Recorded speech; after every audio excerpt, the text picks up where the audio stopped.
ಒಗ್ಗರಣೆ ಚಾನೆಲ್ ನೋಡುತ್ತಿರುವ ನಿಮ್ಮೆಲ್ಲರಿಗೂ ರಶ್ಮಿ ಮಾಡುವ ನಮಸ್ಕಾರಗಳು. ಇವತ್ತು ನಾನು ಹೆಲ್ದಿ ಆಗಿರೋ ಒಂದು ಬ್ರೇಕ್ಫಾಸ್ಟ್ ರೆಸಿಪಿ ಮಾಡಿ ತೋರ್ತಾ ಇದೀನಿ. ಇದನ್ನ ಮಾಡ್ಕೊಳಕ್ ಬಿ ನಮಗ ಭಾಳ ಟೈಮ್ ಬಿ ಏನ್ ಬೇಕಂತಿಲ್ಲ. ಒಂದ್ 5 ನಿಮಿಷನ್ಯಾಗ ಮಾಡ್ಕೋಬಹುದು ನಾವ. ಇದ್ರಲ್ಲಿ ನಾನು ರವಾ ಅದು ಏನು ಮಿಕ್ಸ್ ಮಾಡಾನಿಲ್ಲ, ಹೆಲ್ದಿ ಆಗಿ ಮಾಡ್ಕೋಬಹುದು. ಒಂದ್ 5 ನಿಮಿಷ ಟೈಮ್ ಇದ್ರೆ ಸಾಕು, ಬ್ರೇಕ್ಫಾಸ್ಟ್ ಮಾಡ್ಕೋಬಹುದು ನಾವ. ಬನ್ನಿ ಹೇಗ್ ಮಾಡೋದಂತ ನೋಡೋಣ. ದೋಸೆ ಮಾಡಾಕ ನಾ ಇಲ್ಲಿ 1 ಕಪ್ ಆಗುವಷ್ಟ ಜೋಳದ ಹಿಟ್ಟು ತಗೊಂಡೇನು. ಈಗ ಹಿಟ್ಟು ಕಲ್ಸ್ಕೊಳ್ಳೋಣ. ಇಲ್ಲೊಂದ್ ಪಾತ್ರೆ ತಗೊಂಡೇನ ನಾನ. ಇದ್ರಾಗ ಈ ಜೋಳದ ಹಿಟ್ಟು ತಗೊಂಡೇವಲ್ಲ ಇದನ್ನ ಹಾಕೋಬೇಕು. 1 ಕಪ್ ಜೋಳದ ಹಿಟ್ಟಿಗೆ 2 ಕಪ್ ನೀರ್ ಬೇಕು ನಮಗ. ಈಗ 2 ಕಪ್ ಹಾಕೋಣ. ಆಮ್ಯಾಗ ಮತ್ ಬೇಕು ಅನಿಸ್ತಂದ್ರ ಮತ್ತ ಹಾಕಿ ಕಲ್ಸ್ಕೋಬಹುದು. ನೋಡ್ರಿ 2 ಕಪ್ ನೀರ್ ಹಾಕಿದ್ದೇನೆ ನಾನು. ಹಿಟ್ಟು ಕಲ್ಸ್ಕೊಳ್ಳೋಣ ಈಗ.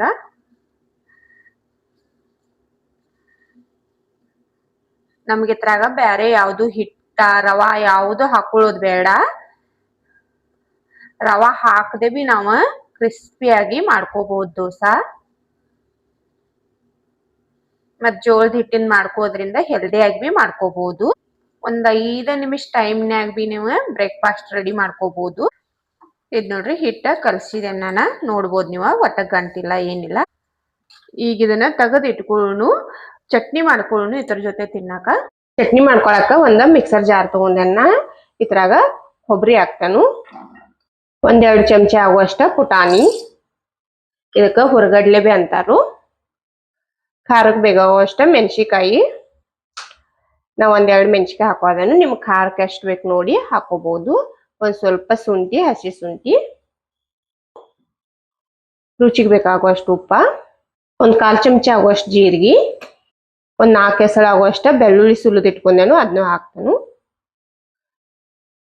ಕೊತ್ತಂಬರಿ ಸೊಪ್ಪ. ನಿಮ್ಗೆ ಬೇಕಂದ್ರೆ ಹುಣಸೆ ಹಣ್ಣು ಬಿ ಹಾಕೋಬಹುದು. ನಾ ಇಲ್ಲಿ ಹುಣಸೆ ಹಣ್ಣು ಯೂಸ್ ಮಾಡಾನಿಲ್ಲ. ಇದ್ರಾಗ ಒಂದ್ ಸ್ವಲ್ಪ ನೀರ್ ಹಾಕಿ ಸಣ್ಣ ಮಾಡ್ಕೊಂಡ್ ಬರ್ತಾನೆ ನಾನು. ಇದ್ ನೋಡ್ರಿ ಚಟ್ನಿ ನಾನು ಸಣ್ಣ ಮಾಡ್ಕೊಂಡೇನು. ಈಗ ಇದನ್ನ ಒಂದ್ ಬೌಲ್ದಾಗ ತಕೋತೇನೆ ನಾನು. ನೋಡ್ರಿ ಚಟ್ನಿ ತಕೊಂಡೇನ ನಾನು. ಇದು ರೆಡಿ ಆಗೈತಿ. ಇದಕ್ ನಾವ್ ಒಗ್ಗರಣೆ ಅದು ಮಾಡ್ಕೊಳನಿಲ್ಲ. ನೀವು ಬೇಕಂದ್ರೆ ಇದಕ್ಕ ಒಗ್ಗರಣೆ ಮಾಡ್ಕೋಬಹುದು. ಈಗ ಈ ಚಟ್ನಿನ ರೆಡಿ ಆಗೈತಿ. ಚಟ್ನಿನೂ ರೆಡಿ ಆಗೈತಿ. ಈಗ ಇದ್ರಾಗ ಮಸಾಲೆ ಎಲ್ಲ ಮಿಕ್ಸ್ ಮಾಡ್ಕೊಳ್ಳೋಣ ನಾವ. ರುಚಿಗೆ ಬೇಕಾಗುವಷ್ಟು ಉಪ್ಪು ಹಾಕ್ರಿ.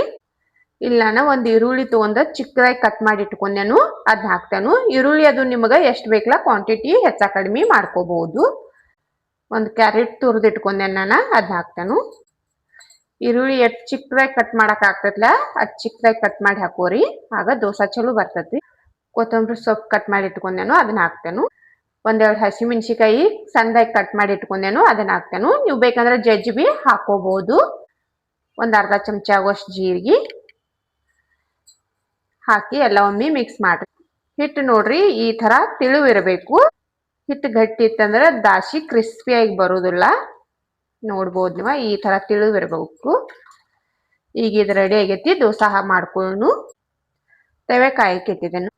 ಒಂದ್ ಸ್ವಲ್ಪ ಎಣ್ಣೆ ಹಚ್ತಾನೆ ನಮ್ಮದಲ್ಲಿ. ಇದಕ್ಕ ಭಾಳ ಏನ್ ಬೇಡ, ಬ್ರಷ್ಲೆ ಒಂದ್ ಸ್ವಲ್ಪ ಹಚ್ಕೊಂಡ್ರ ಸಾಕು.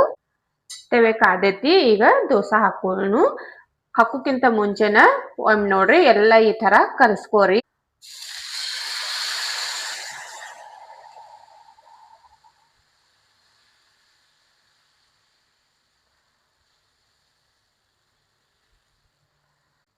ನೋಡ್ರಿ ಸಿಂಪಲ್ ಆಗಿ ಹಾಕೋಬಹುದು ನಾವು ದೋಸೆ ಅಂತ. ಇದನ್ನ ನೀವು ಉರಿ ಸಣ್ಣಿಟ್ಟ ಬೇಯಿಸ್ಕೋರಿ. ಆಗ ಕ್ರಿಸ್ಪಿಯಾಗಿ ಬರ್ತೈತಿ ದೋಸೆ. ನೀವು ಬೇಕಂದ್ರ ಮ್ಯಾಗ ಇನ್ನೊಂದ್ ಸ್ವಲ್ಪ ತುಪ್ಪ ಎಣ್ಣೆ ನಿಮಗೆ ಏನ್ ಬೇಕಲ್ಲ ಅದನ್ನ ಹಾಕಿ ಮಾಡ್ಕೋಬಹುದು. ನಿಮಗ್ ಕ್ರಿಸ್ಪಿ ಬೇಕಂದ್ರ ಉರಿ ಸಣ್ಣಿಟ್ಟ ಬೇಯಿಸ್ಕೋರಿ. ಇಲ್ಲ ನಿಮಗ್ ಸಾಫ್ಟ್ ಬೇಕಂದ್ರ ನೀವು ಉರಿ ಹೆಚ್ಚಿಟ್ಟು ಬಿ ಮಾಡ್ಕೋಬಹುದು. ನಾನು ಸೈಡಿಂದ ಒಂದ್ ಸ್ವಲ್ಪ ಎಣ್ಣೆ ಹಾಕ್ತಾನು.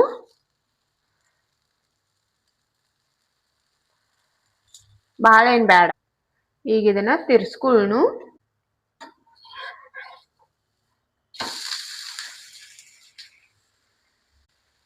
ಈ ದೋಸೆ ಹೆಲ್ದಿನೂ ಐತಿ ಮತ್ ಮಾಡ್ಕೊಳ್ಳೋದು ಬಹಳ ಸಿಂಪಲ್ ಐತಿ. ನಿಮಗೆ ಏನು ತಯಾರಿ ಮಾಡ್ಬೇಕಂತಿಲ್ಲ. ಒಂದ್ 5 ನಿಮಿಷನಾಗ ನೀವು ಬ್ರೇಕ್ಫಾಸ್ಟ್ ರೆಡಿ ಮಾಡ್ಕೋಬಹುದು. ಏನ್ ಸಾಮಾನು ಬೇಕಂತಿಲ್ಲ. ಜೋಳದ ಹಿಟ್ಟು ಒಂದಿದ್ರೆ ಸಾಕು, ಮಸ್ತಾಗಿ ದೋಸೆ ನಾವು ಮಾಡ್ಕೋಬಹುದು. ಆದ್ರೆ ನೀವು ಇದನ್ನ 2 ಸೈಡ್ ಬೇಯಿಸ್ಕೋಬೇಕು ಜೋಳದ ಹಿಟ್ಟು ಇರೋದ್ರಿಂದ. ಆಗೈತೆ ನೋಡುನು ಇದಾಗ ನೋಡ್ರಿ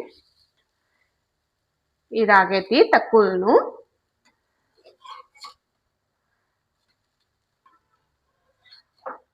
ನೋಡ್ರಿ ಏನ್ ಮಸ್ತ್ ಆಗಿ ಬಂದೈತಿ ದೋಸಾ ಉಳಿದ ದೋಸಾ ಬಿ ಇದೇ ತರ ಮಾಡ್ಕೋತೇನೆ ನೋಡ್ರಿ ದೋಸಾನು ರೆಡಿ ಆಗೈತಿ ಚಟ್ನಿನೂ ರೆಡಿ ಆಗೈತಿ ಈಗ ಸರ್ವ್ ಮಾಡೋನು ನೀವು ಇದನ್ನ ಯಾವ ಚಟ್ನಿ ಜೋಡಿ ಬಿ ತಿನ್ಬಹುದು ಮತ್ ನಾವ್ ಹಸಿಮೆಣಸಿಕಾಯಿ ಗಜರಿಕಾಯಿ ಎಲ್ಲಾ ಹಾಕಿ ಮಾಡಿದೆವು ಏನ್ ಇಲ್ದಿರ ಬಿ ಹಾಗೆ ತಿನ್ಬಹುದು ನೋಡಿದ್ರಲ್ಲ ಜೋಳ ಹಿಟ್ಟಿನ ದೋಸಾ ಹೇಗ್ ಮಾಡ್ಕೊಳ್ಳೋದಂತ ನೋಡ್ಬೋದು ನೀವು ಎಷ್ಟು ತಿಳುವಾಗಿ ಏನ್ ಮಸ್ತಾಗಿ ಬಂದಾವು ಬಹಳ ಮಸ್ತಾಗಿ ಬಂದಾವು ಮತ್ ಈ ತರ ಕೊಡೋದ್ರಿಂದ ಮಕ್ಕಳು ಇಷ್ಟಪಟ್ಟು ತಿಂತಾರು ನೀವು ಒಮ್ಮೆ ಮನೇಲಿ ಮಾಡಿ ನೋಡ್ರಿ ಜೋಳದ ರೊಟ್ಟಿ ಮಾಡಾಕ್ ಬರುದಿಲ್ಲ ಅಂದ್ರ ಈ ತರ ದೋಸಾ ಅದು ಮಾಡಿ ಕೊಡ್ಬೋದ್ ನಾವ ಬಹಳ ಸಿಂಪಲ್ ಐತಿ ದೋಸಾ ಮಾಡ್ಕೊಳ್ಳೋದ ಇವತ್ತಿನ ನನ್ನ ವಿಡಿಯೋ ಇಷ್ಟ ಆಗಿತ್ತಂದ್ರ ಒಂದ್ ಲೈಕ್ ಮಾಡ್ರಿ ಶೇರ್ ಮಾಡ್ರಿ ಕಮೆಂಟ್ ಮಾಡ್ರಿ ನಮ್ ಚಾನೆಲ್ ಸಬ್ಸ್ಕ್ರೈಬ್ ಮಾಡ್ಕೋರಿ ನನ್ನ ವಿಡಿಯೋ ನೋಡೋದಕ್ಕ ಧನ್ಯವಾದ